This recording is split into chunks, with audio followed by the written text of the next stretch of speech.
Hey guys, it's Cody from the local home team, and September 2020 has come to an end. So every month I like to take a look at what's happening in the Windsor-Essex real estate market. And if you're reading headlines, it sounds crazy, and that's because it is crazy.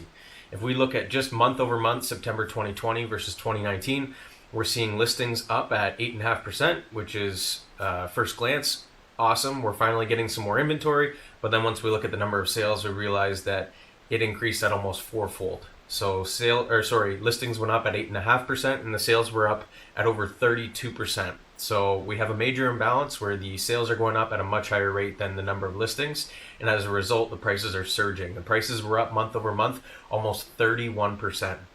Now, we don't always want to just look at what's happening in 1 month. We want to take a look at what's happening the year to date. And if we look at the year to date, the listings are actually down about 11%. The sales are down about 3%. So again, we're getting a bit of an inventory imbalance because even though the sales are down, the listings are down at a much higher rate. And what's that doing to the sale price? The sale price is up year over year 20.5%. So here's a really interesting stat. If you've owned a home for at least 1 year in Windsor-Essex, and it's the average home, let's assume it's the average home that's worth about $403,000 right now, your home has increased likely at $188.31 per day, or over $5,600 per month. So just by owning a home in Windsor-Essex County over the last year, in equity, not necessarily a check being cut to you, but in equity, it's likely that your home has increased at over $5,000 a month for the past 12 months straight. So pretty alarming stat. Why is this happening? We're 6 months into a pandemic. Basically, there's 4 reasons happening, and 3 are market trends, and the other, I believe, is a societal behavior indicator. So if we look at our months of inventory, end of September, there was 840 available listings, 738 sales. This creates the lowest months of inventory ratio I've ever seen in our area at 1.1 months of inventory. So supply is low, demand is strong. Next is the interest rates. Interest rates are very low and attractive. It's making it look nice for people to move right now. Again, cash out on some of that equity if they know they've been making over $5,000 a month in equity. Again, you don't realize that until you actually sell the home or refinance. But it looks like a good time to do that just because the payments don't get crazy higher if you're only going up $50,000 or $100,000 more in mortgage. Let's say you were paying 3 or 4% before, now you might only be paying 2 or 3%. The payments don't get that much larger because of the interest rate reduction. The third reason is we have a lot of people relocating to this area. In 2017, we saw a ton of people moving from other areas to Windsor-Essex, especially as the home prices got super hot in the Toronto area.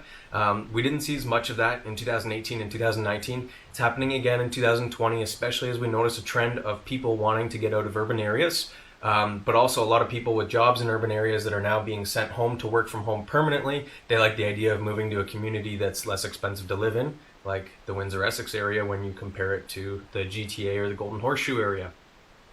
Now the fourth reason, so those are 3 market trends. We got supply and demand, interest rates, and people relocating to the area. But I think there's something greater happening, and what I think it is that people are just getting more comfortable with debt overall.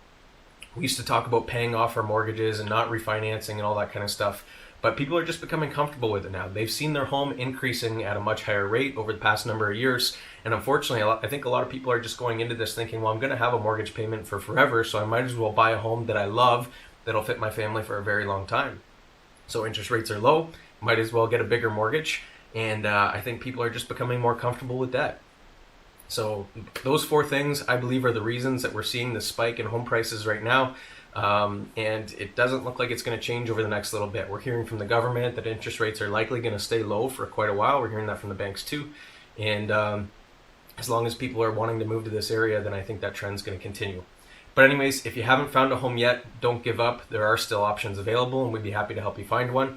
But in the meantime, while you own your home, you're making lots of money right now in equity. It's not necessarily a check being written to you every month, but you're gaining equity in your home. Now keep in mind this is relative, because if you want to cash out and put that money in your account, you're going to have to buy in the same market, which of course has gone up in value. So even though the home you own has gone up in value, of course the home you're wanting to buy has gone up in value too. So keep that in mind.